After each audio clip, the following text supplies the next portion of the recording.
खैर अगे बढ़ते हैं, अगली खबर का रुख करते हैं। वाड्रा लैंड डील की जांच कर रहे रिटायर्ड जस्टिस ढींगरा ते कांग्रेस ने हरियाणा सरकार तो फायदा लैण का इल्जाम लगाया। मुख्यमंत्री ने कांग्रेस से इल्जाम लगाने की टाइमिंग से सवाल चुकते हुए दाल विच कुछ काला होने का खदशा जाहिर किया है। वाड्रा डीएलएफ लैंड डील की जांच कर रहे ढींगरा कमीशन ने होर समा मंगे जान से सफाई दी है। रिटायर्ड जस्टिस के मुताबिक उन्होंने कुछ दस्तावेज सौंपे गए हैं जिन्होंने डील की जांच के लिहाज नाल नजरअंदाज नहीं किया जा सकता। चिट्ठी में सिर्फ इतना ही लिखा है कि मेरे पास डॉक्यूमेंट्स और आए हैं और मैं समझता हूँ इन डॉक्यूमेंट्स का अध्ययन करना ज़रूरी है ताकि मैं इन डॉक्यूमेंट्स को अध्ययन कर सकूँ। मुझे और टाइम चाहिए। मैंने 250 से ज़्यादा फाइलें पढ़ी हैं और 26 गवाह की। उत्थे कांग्रेस बुलारे रणदीप सुरजेवाला का कहना है कि जस्टिस ढींगरा ने बीजेपी सरकार तो फायदा चुकया है, अजिहा च उन्हां तों निरपक्ष जांच की उम्मीद बेमानी है। सबसे पहले तो ये स्पष्ट है कि जस्टिस एसएन ढींगरा ने भारतीय जनता पार्टी की हरियाणा सरकार से फायदा लिया एक ऐसी ट्रस्ट के लिए जिसके वो मुखिया हैं। ऐसे में उनकी स्थिति इस पद पर बने रहने के प्रतिकूल है। जब जांच करने वाला जज ही सरकार से फायदा लेगा तो निष्पक्ष तौर से रिपोर्ट कैसे वो दे सकते हैं, ये एक बड़ा प्रश्न है। उधर मुख्यमंत्री मनोहर लाल खट्टर का कहना है कि कांग्रेस अजिहे समय च इल्जाम लगा रही है जदों रिपोर्ट आउण च ज्यादा वक्त नहीं बचा। जो आयोग हमने जो गठित किया है वो कुछ तथ्यों के आधार पर गठित किया है। आज नहीं किया, 1 साल पहले गठित किया गया था और जब 1 साल पहले कोई चीज गठित की गई है, आज जब उसका रिजल्ट आने वाला था उस समय ये सारी बातें उनको याद आई हैं। इसका मतलब कहीं ना कहीं कोई दाल में काला है। उत्थे जस्टिस ढींगरा का कहना है कि वह अपना काम कर रहे हैं और कांग्रेस के इल्जामों से कुछ भी कहना उचित नहीं समझते। तो कांग्रेस ने एलिगेशन लगाया है, कहा है कि सरकार से आपने फेवर लिया और इस लिहाज से आपको जांच पैनल का अध्यक्ष नहीं देना चाहिए, आपको हटा देना चाहिए। मैं क्या कहूँ इस बारे में, मेरा कमेंट्स ना देना ही अच्छा। कांग्रेस मुखी सोनिया गांधी के दमाद रॉबर्ट वाड्रा नाल जुड़ियां इस डील की जांच नूं लैके सियासी पारा फिर तो चढ़न लगा है। दिल्ली तो रिपोर्ट जी मीडिया।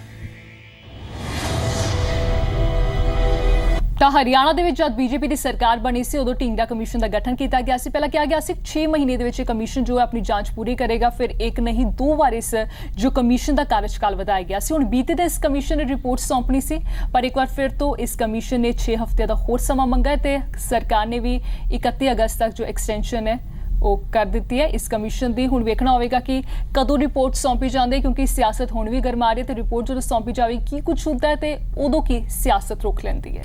बिल्कुल लगातार डिले होती जा रही है तो इंतजार यही है कि आखिर इस दे विच की है। अगे बढ़ते हैं, अगली खबर का रुख करते हैं। नवे चुने गए राज सभा मैंबर डॉक्टर सुभाष चंद्रा ने कहा है कि लोकतंत्र दे मंदिर दे विच वो वह समाज दे हित दे विच आवाज बुलंद करनगे।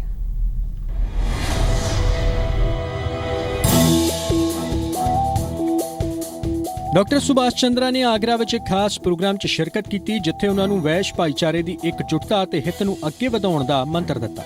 डॉक्टर सुभाष चंद्रा हाल ही विच हरियाणा तो राज सभा मैंबर चुने गए ने, इसलिए उन्होंने मशवरा देण दे नाल अपनी जिम्मेवारी नूं बखूबी निभाउण दा यकीनी दिता। उन्होंने दस्सिया कि लोकतंत्र दे सब तो वड्डे मंदिर विचों भाईचारे दे हितां दे मसलिआं नूं चुकण विच कोई कसर बाकी नहीं छड्डणगे। डॉक्टर सुभाष चंद्रा ने यूपी और बिहार में वैश भाईचारे के पिछड़े होने ते भी दुख जताया। इस दे लई उन्होंने वैश समाज के लोगों को आपसी मन मुटाव नूं वजह दस्सिया। नाल ही वैश भाईचारे के लोगों को एक स्टेज ते आउण दी अपील की। उन्होंने कहा कि वैश भाईचारा हर सियासी पार्टी के नाल जुड़िया होया जिस दे चलदे वंडिया होया, जबकि अपनी मजबूत हाजिरी दर्ज करवाउण दे लई इक्को स्टेज ते आउण दी जरूरत है। वैश्य समाज में आपस में इंटरनल प्रतिद्वंद जो होते हैं ना वो ज़्यादा होते हैं, जिसके कारण से जो आपने जो प्रश्न किया तो वो उनको टिकट वगैरह मिलने में या राजनीतिक दल उनको प्रभुता देने में संकोच कर जाते हैं। क्योंकि ये समाज इस प्रकार का समाज है जो इसमें हर राजनीतिक दल में वैश्य मिलेंगे आपको और हर शहर में इस समाज के लोग मिलेंगे जो भारतीय जनता पार्टी के भी साथ हैं, कांग्रेस के भी साथ हैं, समाजवादी पार्टी के भी साथ हैं, बहुजन समाज पार्टी के भी साथ हैं। तो क्योंकि ये बढ़ जाते हैं उन लोगों को और जोड़ना पड़ेगा अपने साथ, उनको गले लगाना पड़ेगा। नवे चुने गए राज्यसभा मैंबर ने भाईचारे नूं एक प्लेटफॉर्म ते लियाउण दे लई कौमांतरी वैश समाज के यत्नां नूं सराहिया। विवेक पाठक, जी मीडिया, आगरा।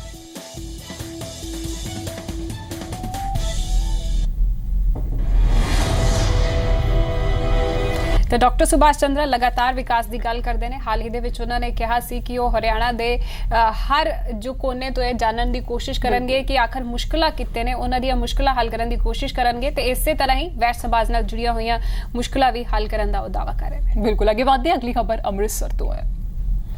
ਖਬਰ ਅੰਮ੍ਰਿਤਸਰ ਤੋਂ, ਜਿੱਥੇ ਇੱਕ ਵਿਆਹੁਤਾ ਮੁਟਿਆਰ ਦੀ ਮੌਤ ਖੁਦਕੁਸ਼ੀ ਦੇ ਕਤਲ ਦੇ ਸਵਾਲਾਂ ਵਿੱਚ ਉਲਝੀ ਹੋਈ ਹੈ। ਮ੍ਰਿਤਕ ਕੁੜੀ ਦੇ ਪਰਿਵਾਰ ਵਾਲਿਆਂ ਮੁਤਾਬਕ ਉਸ ਦੀ ਮੌਤ ਦਾ ਜ਼ਿੰਮੇਵਾਰ ਉਸ ਦਾ ਸਹੁਰਾ ਪਰਿਵਾਰ ਹੈ। ਫਿਲਹਾਲ ਪੁਲਿਸ ਇਸ ਪੂਰੇ ਮਾਮਲੇ ਦੀ ਜਾਂਚ ਕਰ ਰਹੀ ਹੈ।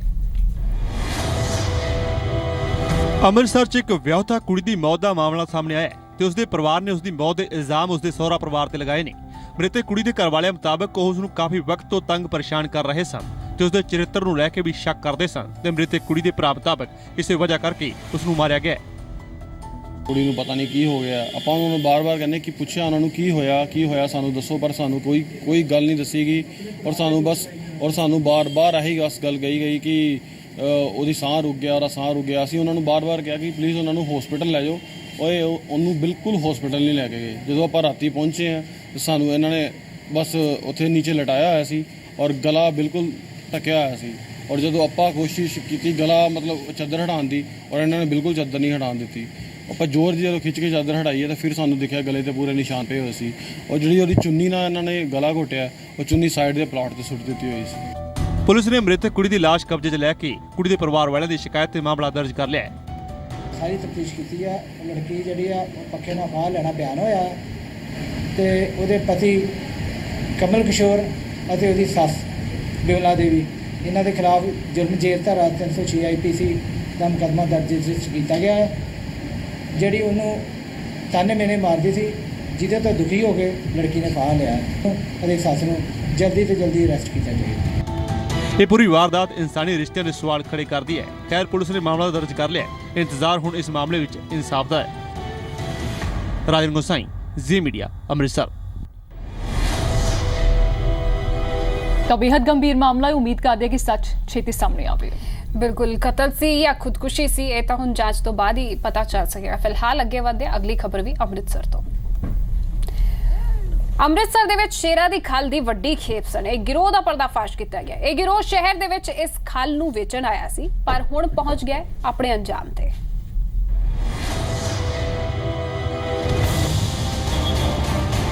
ਸ਼ੇਰ ਦੀ ਖਲ ਦੇ ਇਹ ਲੱਗੇ ਅੰਬਾਰ ਕਈ ਸਵਾਲ ਖੜੇ ਕਰ ਰਹੇ ਨੇ ਕਿ ਸਖਤ ਕਾਨੂੰਨਾਂ ਦੇ ਬਾਵਜੂਦ ਇਹਨਾਂ ਬੇਜ਼ੁਬਾਨਾਂ ਨੂੰ ਸ਼ਰੇਆਮ ਮੌਤ ਦੇ ਘਾਟ ਉਤਾਰਿਆ ਜਾ ਰਿਹਾ ਹੈ। ਅੰਮ੍ਰਿਤਸਰ 'ਚ ਫੜੇ ਗਏ ਇਸ ਗਰੋਹ ਤੋਂ ਹੋਈ ਬਰਾਮਦਗੀ ਹੈਰਾਨ ਤੇ ਪਰੇਸ਼ਾਨ ਕਰਨ ਵਾਲੀ ਹੈ ਤੇ ਕਈ ਸਵਾਲ ਵੀ ਚੁੱਕ ਰਹੀ ਹੈ। SPCA ਮੁਤਾਬਕ ਉਹਨਾਂ ਨੂੰ ਇੱਕ ਫੋਨ ਕਾਲ ਆਇਆ ਸੀ ਜਿਸ ਵਿੱਚ ਖੁਲਾਸਾ ਹੋਇਆ ਸੀ ਕਿ ਕੁਝ ਲੋਕ ਸ਼ੇਰ ਦੀ ਖਲ ਵੇਚ ਰਹੇ ਨੇ, ਜਿਸ ਤੇ ਫੌਰਨ ਕਾਰਵਾਈ ਕਰਦਿਆਂ ਇਸ ਗਰੋਹ ਦਾ ਪਰਦਾਫਾਸ਼ ਹੋ ਗਿਆ ਤੇ ਇਹਨਾਂ ਕੋਲੋਂ ਭਾਰੀ ਮਾਤਰਾ ਵਿੱਚ ਸ਼ੇਰ ਦੀ ਖਲ ਬਰਾਮਦ ਹੋਈ ਹੈ। ਤੇ ਜਦੋਂ ਪਹੁੰਚਿਆ ਤਾਂ ਦੇਖਿਆ ਕਿ ਇੱਕ ਕੱਪੜੇ ਦੀ ਗੰਢ ਪਈ ਹੋਈ ਸੀ ਜਿਹਦੇ ਚੋਂ ਥੋੜੀ ਜਿਹੀ ਖੱਲ ਬਾਹਰ ਵੀ ਹੈਗੀ ਸੀ ਔਰ ਤੇਂਦੂਏ ਦੀ ਪੂੰਛ ਲਟਕਦੀ ਪਈ ਸੀ ਵਿੱਚੋਂ ਬਾਹਰ, ਕਾਫੀ ਲੰਬੀ ਹੈ ਪੂੰਛ।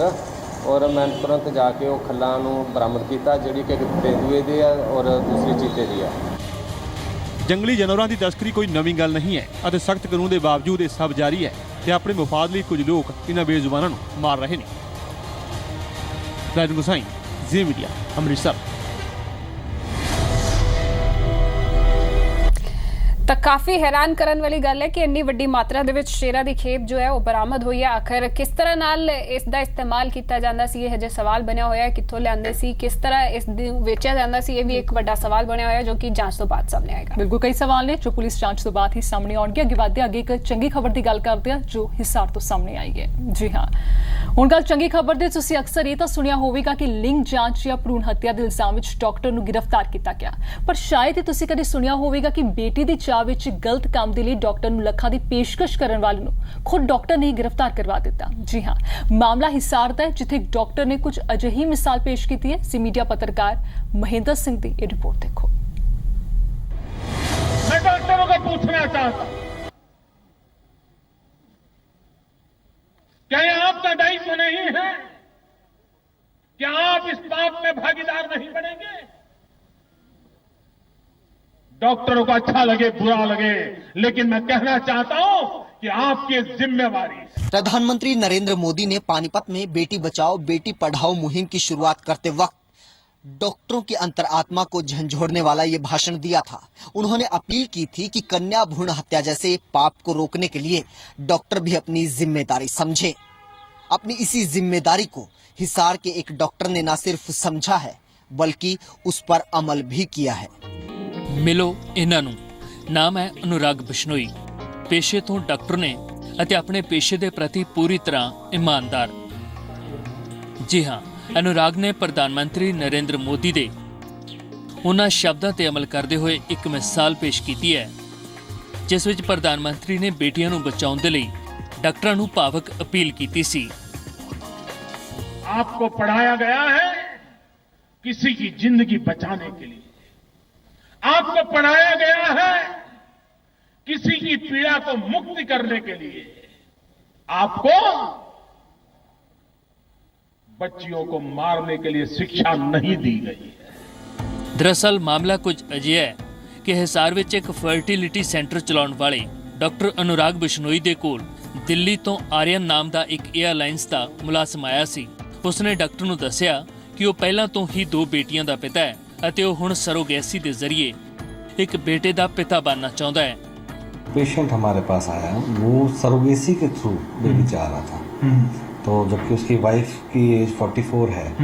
सरोगेसी से पूछा आप सरोगेसी से क्यों चाह रहे हैं? उन्होंने कहा कि सब ताकि जो है मेरा अगर मेल बेबी हो तो हम उसको कंटिन्यू करेंगे। बेटे की चाह में आर्यन किस कदर अंधा हो चुका था इसका अंदाजा उसकी बातों से लगाया जा सकता है।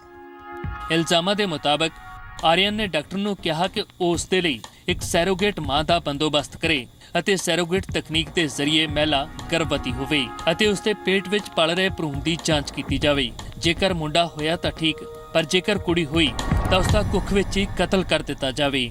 तो मैंने उसको समझाने की कोशिश, मैंने देखिए यहाँ तो ऐसा नहीं होता। कहता नहीं सर, मैं तो हम लोग बाहर नहीं जा सकते हैं और हमने तो आपकी सर्विसेज ही अवेल करना चाह रहे हैं हम लोग। अच्छा। और हमें कहीं से पता चला है कि फर्टिलिटी सेंटर्स में ये काम होते हैं। डॉक्टर बिश्नोई ने आर्यन ਨੂੰ 2 ਟੁਕ ਸ਼ਬਦਾਂ ਵਿੱਚ ਜਵਾਬ ਦੇ ਦਿੱਤਾ। ਡਾਕਟਰ ਨੇ ਆर्यन ਦੇ ਨਾਪਾਕ ਇਰਾਦਿਆਂ ਨੂੰ ਕਾਮਯਾਬ ਕਰਨ ਤੋਂ ਸਾਫ਼ ਇਨਕਾਰ ਕਰ ਦਿੱਤਾ।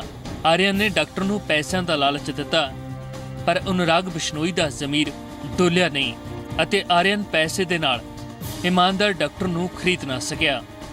ਆਖਿਰਕਾਰ ਡਾਕਟਰ ਦੀਆਂ ਕੋਸ਼ਿਸ਼ਾਂ ਦੇ ਨਾਲ ਅੱਜ आर्यन सलाखों ਦੇ ਪਿੱਛੇ है। डॉक्टर साहब ने उनसे रीजन पूछा तो उन्होंने ये कहा कि मेरे 2 बेटियां ऑलरेडी हैं और मेरे को बेटा चाहिए। डॉक्टर साहब ने उनको समझाने की काफ़ी कोशिश की, लेकिन वो आदमी बार बार इंसिस्ट करने लगा कि आप मेरा टेस्ट कीजिए और मेरे को लड़का चाहिए, जिसकी डॉक्टर साहब ने एक रिटन कंप्लेंट हमें थाने में दी, जिसकी कंप्लेंट के बेस पर हमने उस आदमी को वहाँ मौका से पकड़ के और अरेस्ट कर। बेटियों को बचाना और उन्हें पेट में मारने की मंशा रखने वालों को एक्सपोज करना ये डॉक्टर का भी फर्ज है। अनुराग बिश्नोई ने ये फर्ज निभाकर एक मिसाल पेश की है।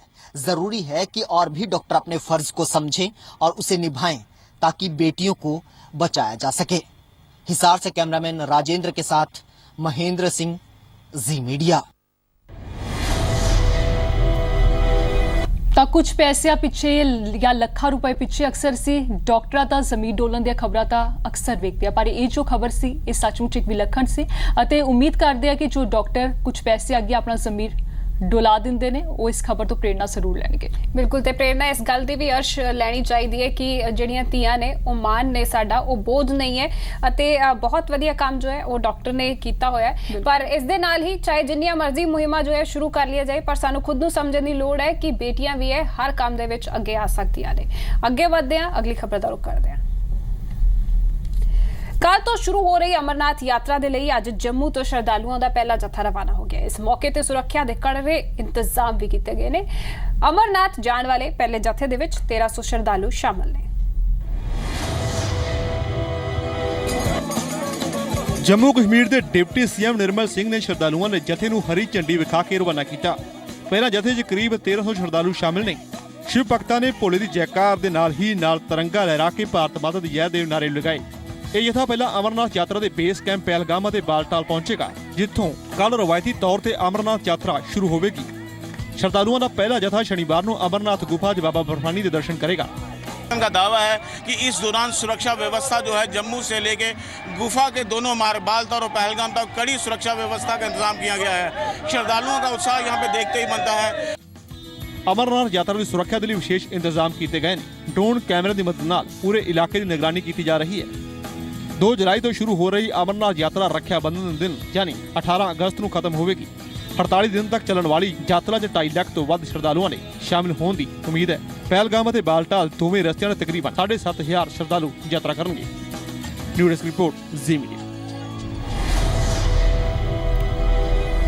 ਤਾਂ ਅਮਰਨਾਥ ਯਾਤਰਾ ਦੇ ਲਈ ਜੋ ਹੈ ਉਹ ਜੱਥਾ ਰਵਾਨਾ ਹੋ ਚੁੱਕਿਆ। ਚਾਹੇ ਦਹਿਸ਼ਤਗਰਦੀ ਹਮਲੇ ਦੀਆਂ ਜਿੰਨੀਆਂ ਮਰਜ਼ੀ ਜੋ ਹੈ ਧਮਕੀਆਂ ਮਿਲਦੀਆਂ ਰਹਿਣ, ਪਰ ਇਸ ਦੇ ਬਾਵਜੂਦ ਸ਼ਰਧਾਲੂਆਂ ਦਾ ਉਤਸ਼ਾਹ ਹੈ ਉਹ ਜਰਾ ਵੀ ਘੱਟ ਨਹੀਂ ਹੋ ਰਿਹਾ ਹੈ। ਬਿਲਕੁਲ ਅੱਗੇ ਵਧਦੇ ਹਾਂ, ਅਗਲੀ ਖਬਰ ਦਾ ਰੁਖ ਕਰਦੇ ਹਾਂ।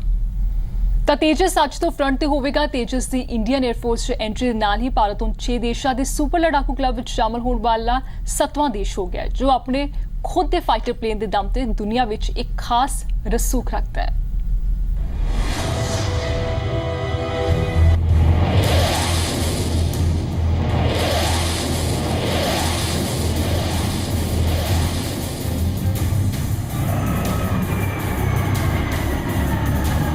ढाई हजार किलोमीटर की रफ्तार, आसमान नू एकदम चीर के रख देने वाली।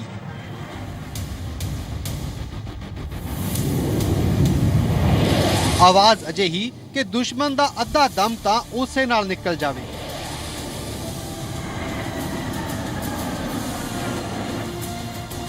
कलाबाजियां कमाल दियां, एक पल इत्थे तां दूजे पल उधर।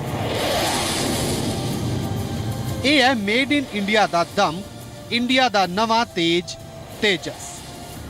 ਜਨਵਰੀ ਵਿੱਚ ਬਹਿਰੀਨ ਇੰਟਰਨੈਸ਼ਨਲ 에ਅਰ ਸ਼ੋਅ ਵਿੱਚ ਦੁਨੀਆ ਭਰ ਦੇ ਫਾਈਟਰ ਸਨ, ਪਰ ਨਜ਼ਰਾਂ ਤੇਜਸ ਤੇ ਟਿਕੀਆਂ ਸਨ, ਫਿਰ ਹਟਣ ਦਾ ਨਾਂ ਨਹੀਂ ਲੈ ਰਹੀਆਂ ਸਨ।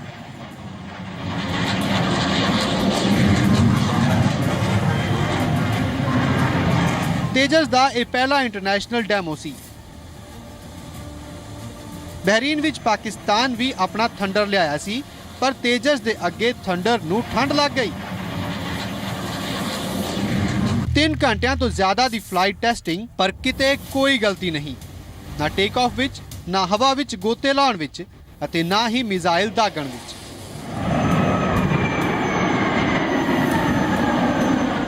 जिहो जिहा नाम ओहो जिहा ही तेज। बहरीन शो एक ट्रेलर सी कि ਉਹ दिन गए ਜਦੋਂ ਭਾਰਤ खुद कदे रूस ਤਾਂ कदे फ्रांस तो लड़ाकू जहाज खरीददा सी। ਹੁਣ ਭਾਰਤ खुद फाइटर प्लेन बनाउण ਅਤੇ ਵੇਚਣ ਨੂੰ ਤਿਆਰ ਹੈ।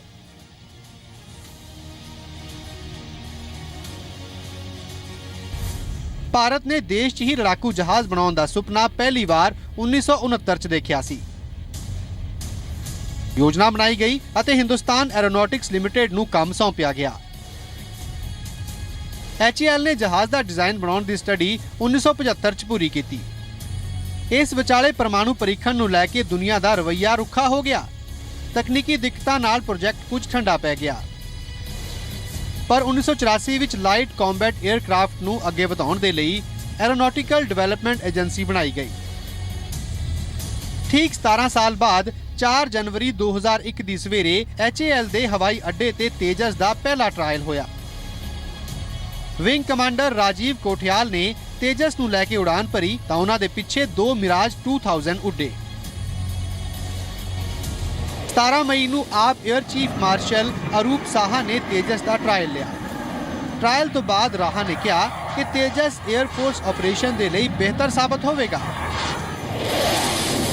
फ्लाइंग डैगर्स 45 दे नाम नाल तेजस दी नवीं स्क्वाड्रन बना के इंडियन एयरफोर्स विच एक नवे युग की शुरुआत हुई है।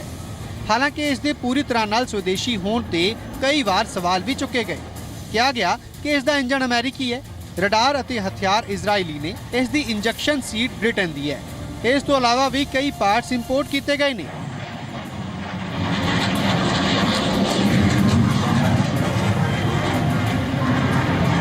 हालांकि इंपोर्ट किए गए पुर्जे फ्रांस के रफाल अते स्वीडन के ग्रिपन वर्गे जहाज़ों च भी ने, पर इस तो बाद भी खूबियां की गिनती वधी है जो तेजस नूं मेड इन इंडिया साबित करती है अते गारंटी दिंदी है कि भारत हुण अमेरिका, रूस, फ्रांस, चीन, जापान अते दक्षिण कोरिया की कतार च खड़ा है। अजे तक यही देश ने जिन्हां ने अपने लड़ाकू जहाज बनाए ने। पूरा उसका कंपोजिट जो स्ट्रक्चर भारत में बनना शुरू हुआ और आज इसकी खासियत यह है 65% से ज़्यादा ये देशी सामान है इसमें पूरा।